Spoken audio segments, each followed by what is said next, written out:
Hello everyone, it's been a while. So, as you can see from the title, I read 100 books this year. So I actually ended up reading 111 books this year. Wow. And I have had the best reading year of my life, and there's a lot that I've learned about like reading and I never read this many books. I love reading and it has made my year so much better, and I just really would love to share some tips with you on how to read more, because I think that reading can have a really amazing impact on everyone's life. Also, I've been making a lot of book videos on my second channel actually, like reading vlogs and recommendations and all that stuff. So if you really like watching videos about books, you can check out my second channel. But anyways, I do want to mention one thing, and that is I have a lot of time, and I'm sure that all of these or most of these tips will be helpful to hopefully everyone, but it is one thing that allows me to read really a lot. The last thing I want is to make anyone feel bad about not being able to read as much, so I have a fuck ton of free time, and so that, you know, really allows me to read a lot. Without any further rambling, let's finally jump into all the tips. The first tip is one that I think is infinitely important, and that is read books that you're really excited for and not books you feel like you should be reading. I know that there are some books that I'm not like necessarily excited about, but they're really maybe like heavy or like important, or books that I just want to read that aren't like the most exciting, but they're kind of like staples or whatever. But still, try to really find a genre and kind of books that you love the most, because I feel like a lot of people feel like they have to read certain things, or we're used to reading one specific genre, but then there's so much more out there that we could discover. And three things that I read much more of this year that made my year so much better is historical romance. It's so much fun. I've mostly just read Tessa Dare's books, but they're really funny and amazing. The second one is comic books. I never read comic books before in my life, and the one that I read this year is Heartstopper, that has like male romance in it. It's the cutest thing I've ever seen, and it's really actually really great. I never thought to read comic books, but they are a great thing that's like easier to get through than novels, but you still, you know, you are told an amazing story, and it is so much fun, and there's so much out there that I haven't even found yet, and I'm so happy that I kind of started testing the waters of comic books. And the last one is just like adult romance. I usually just read YA romance, but adult romance is very different and it's been so much fun, all of that. So just really try to explore and really try to pick books that you're the most excited for. If your TBR isn't exciting you, you probably don't have the right books. And I know that there's like the kind that's like you've had the books for a while and you don't really feel like it anymore because they're not new anymore, so they're not like fresh and exciting, but still are books that you might love. But then there are the books that just don't really speak to us anymore, that we bought a long time ago and we're like, this actually sounds kind of boring and I don't think I want to read this. And there's nothing wrong with that. You know, you can just, if there's a book that's been sitting on your shelf for ages and you think you're not going to get to it, just donate it or sell it, or, you know, just don't read it. You don't have to read anything, and that's, I think, really important to remember. And one thing I want to mention is, of course, if you don't have much money, you know, to spend on books, you obviously don't want to keep on buying new books that you're excited for that, like, you don't have yet. But the things that's been helping me so much with this, that I could just literally just find a book that I was super excited for, buy it, and read it, is ebooks and Scribd. So ebooks, obviously, you've probably heard of them, but I used to stay away from them because, you know, I was like, I want to pick up the book and like feel it and like have it in my hands and everything. And I understand that everyone, or most people, a lot of people prefer that because it is like a nicer experience and it's great. But this year I've been trying to just really put more thought into which books I bought as physical copies and which books I just got as ebooks. And I try to get physical copies of books that I think I'm really gonna love, or ones that have a really, really pretty cover, or things like that. And buying ebooks means that it costs less money and you can have it immediately. Like, that's something that blew my mind. Like, obviously you know that you can have ebooks immediately, but when I started reading much more of them this year, it was just like, I can literally get any book I want anytime, and it's cheaper than physical books. Like, oh my god. So, and the second thing I mentioned, called Scribd, is an amazing thing I discovered, and I'm so happy I did. It is a app that costs, I think, you can have like a month free trial, and then I think it costs $9 per month, and it's basically like a library on your phone, and they have audiobooks of almost everything. Like, not completely everything, but like they have even like new releases that came out like this month that I wanted to read, and I checked it and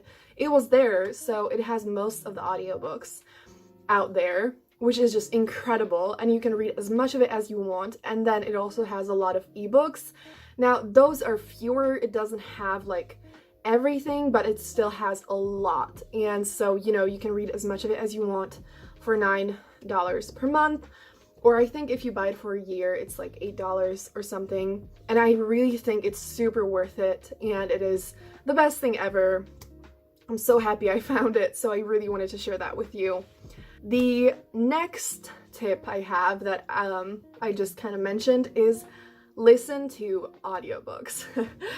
I know, I can't believe I'm saying it either. I used to completely stay away from audiobooks, and if you are a total newbie to audiobooks, tell me in the comments down below if you would like me to make like an audiobook 101 guide or something, because I've been meaning to do that for a while now. Audiobooks have changed my reading game completely, along with Scribd. Like, it is amazing, and I completely understand if you're kind of hesitant about it, because I certainly was, and I was like, I don't think I'm gonna be able to focus on it. I just don't want to listen to books, it's weird. And I just didn't like the thought of it. But oh my god, if you want to read more, I feel like audiobooks are like the best thing to do that. And I started with nonfiction, and I still think that's like the best thing to listen to, because a lot of the time the author actually narrates it, which just enhances the experience. And I think that's an amazing way to consume audiobooks, since I feel like nonfiction books are often not necessarily boring, but they're not the most exciting kind of like genre, you know? But when you listen to it as an audiobook, I just feel like it makes it more fun and engaging, and it's great.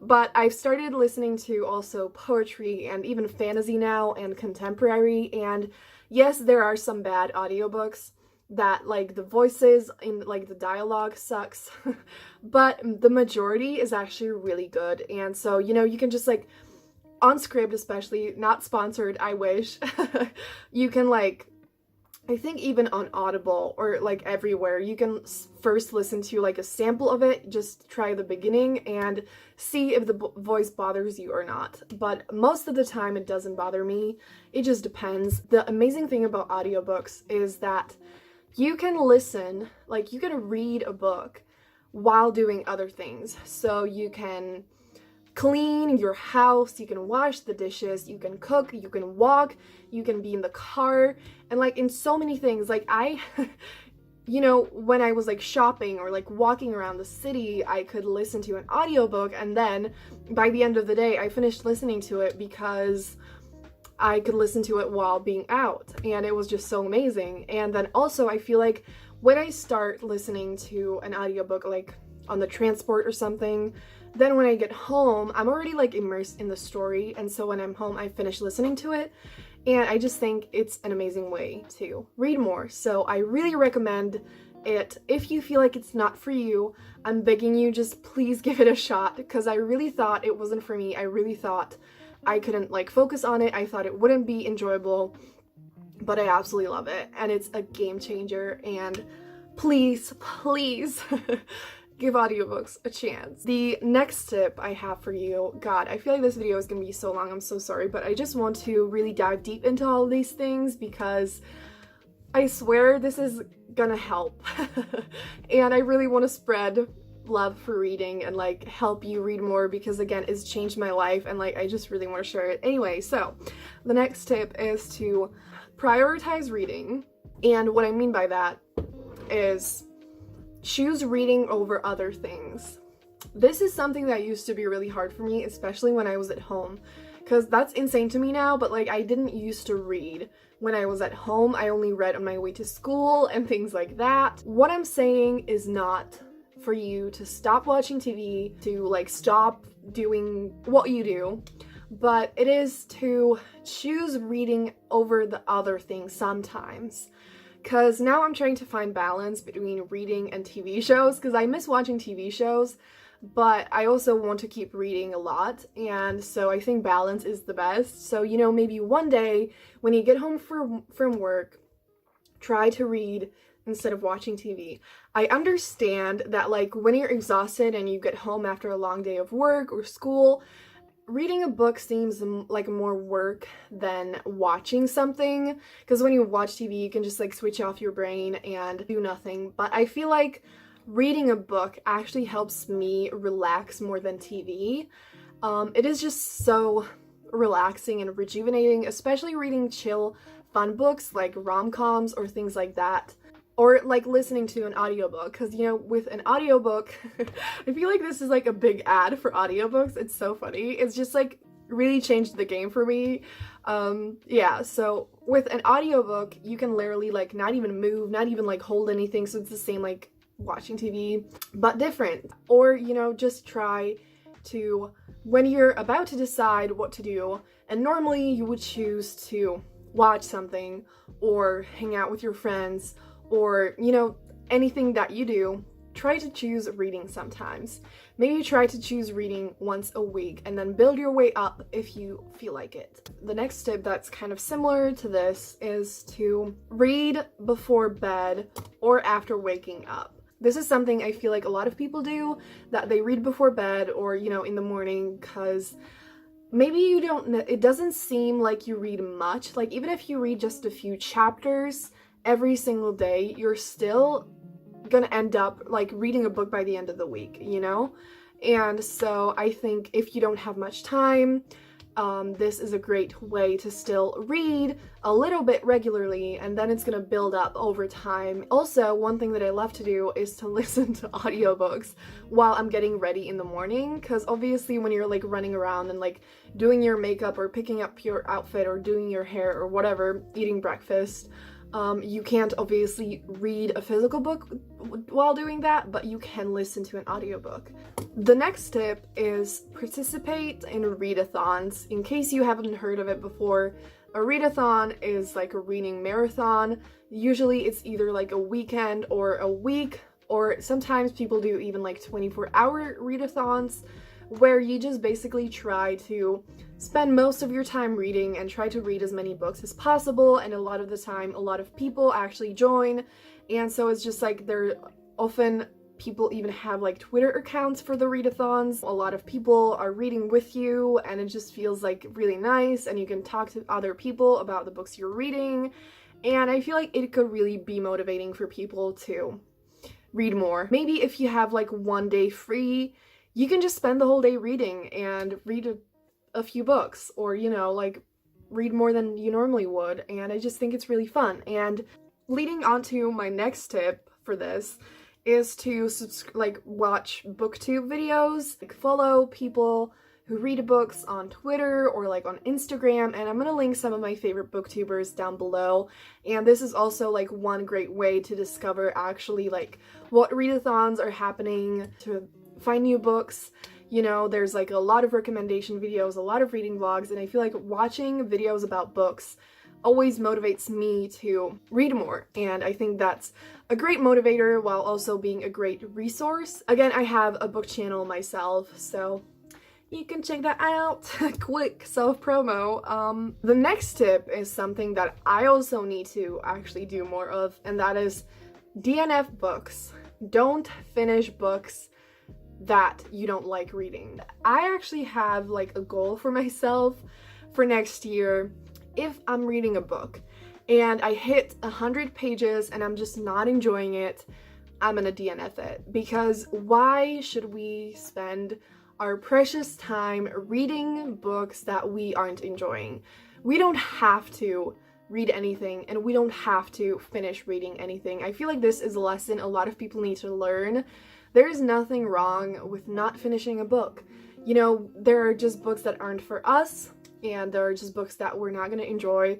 So why should we like suffer through a book just to give it 3 or like 2 or 1 star? You know, that's just sad. And there's nothing wrong with not finishing it. So DNF books, because I feel like that's one big thing that puts people into reading slumps, and then we don't read anything and it's really sad. So DNF books. Another tip that is kind of like similar to that is don't force reading. If you like start reading a book and you're just really not feeling it, don't read. You know, like reading should be fun. We read because we love it. It brings us joy. It is fun and amazing, and it makes our life more magical, and it allows us to go on adventures, and it's the best thing ever.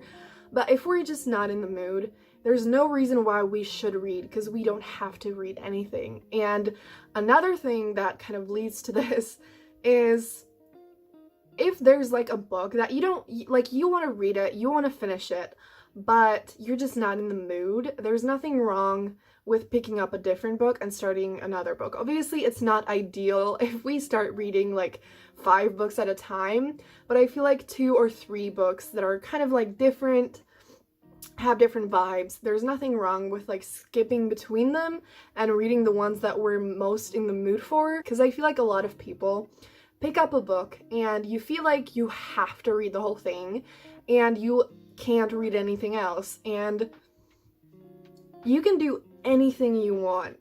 You know, there's no rules. You know, maybe there are people who would like judge you for it, but any kind of book related judgment is really stupid, and there should not be any reader judgment. So you do you, do whatever feels right, do whatever you want, and your reading life is gonna be so much better. And last but not least is read shorter, more chill books.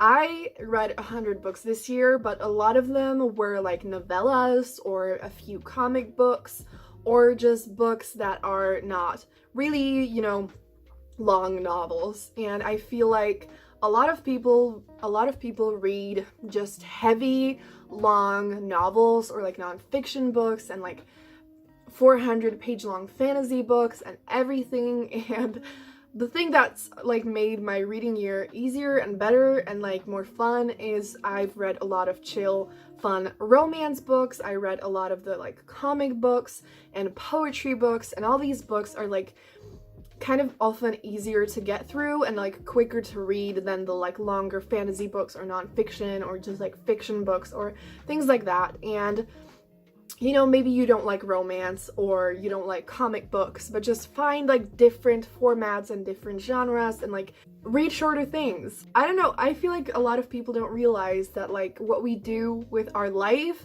in general and like our reading is completely up to us. And so just do whatever is most fun, do whatever you want, and just have fun with it, because unless you have to read some books for school, you don't have to read anything. But reading is beautiful and amazing and absolutely worth our time. It needs more love. We need to read more, and I really hope that these tips were helpful, because reading is the best.